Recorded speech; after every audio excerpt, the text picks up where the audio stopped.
a retape, Part two, yeah. Nice. With Tony Guada from thinair.com, because we had to go a little short yesterday because the room was closing up. Yeah.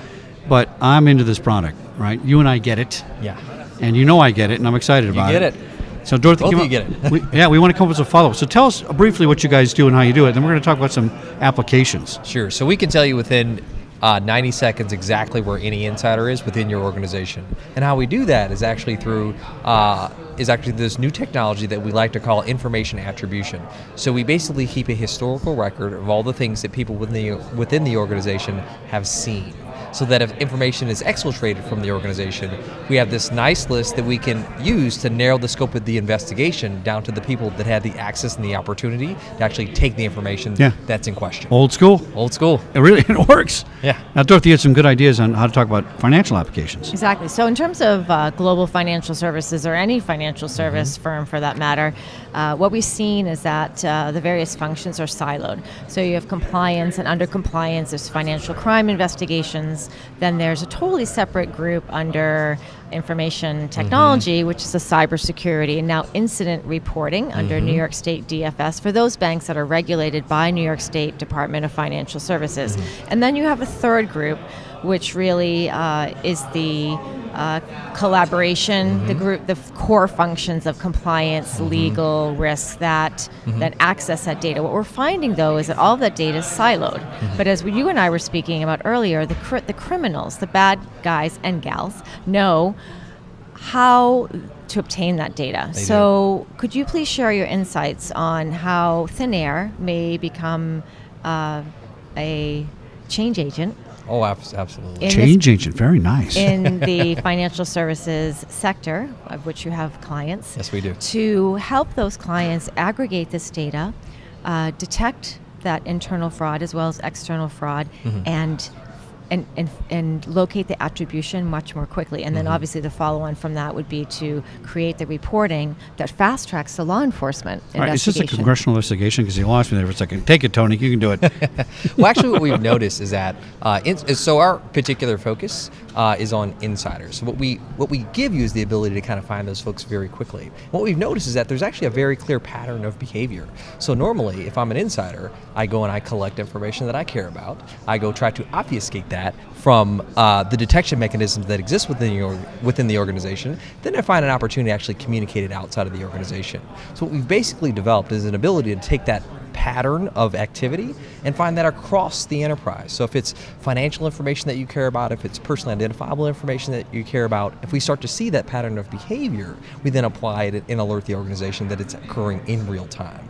And if we even see other patterns that are similar across other industries, so let's say it's even a healthcare industry, and there's a new approach that they do to exfiltrate information from the organization, we can take that pattern and apply it across our whole fleet. So if we see it anywhere within your organization or other organizations, we can alert you to that as well.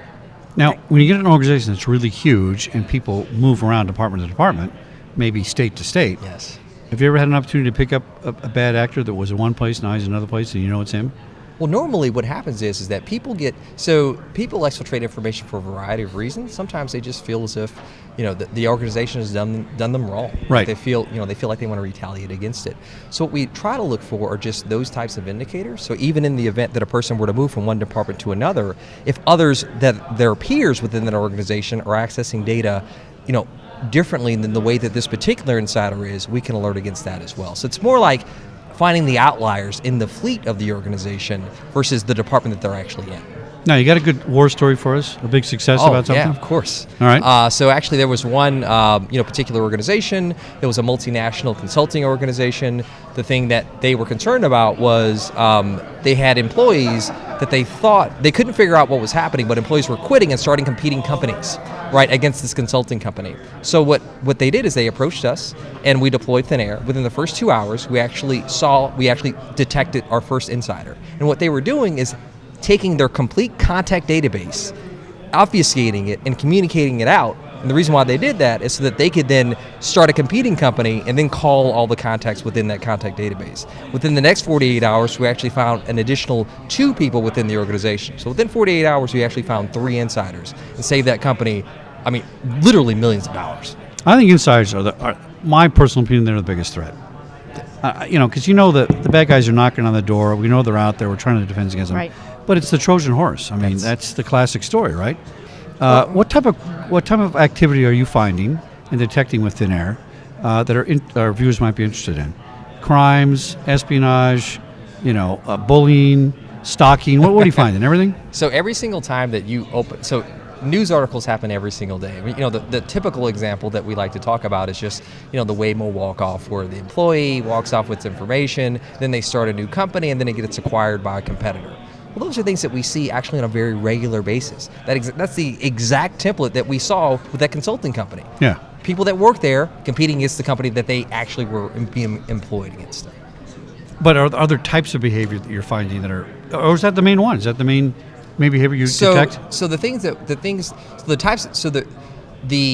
that people do are actually very similar, but the reasons are all quite different. Oh, that's interesting. Okay, the pattern's the same, but patterns are the same. Oh, right? Interesting. Okay. So it's like, if I'm going to steal social securities, right? That's still, that exfiltration behavior is actually a very common pattern. If I'm in a financial services organization, I'm going to steal, credit card information. Yeah. The data is different, but the pattern of exfiltration is actually very similar. How many bad guys have you caught to date?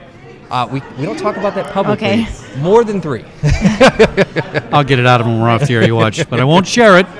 But one thing we haven't spoken about, which I believe is nascent in terms of awareness, is collaboration between outsiders and insiders. And I'll just give you a sample use case.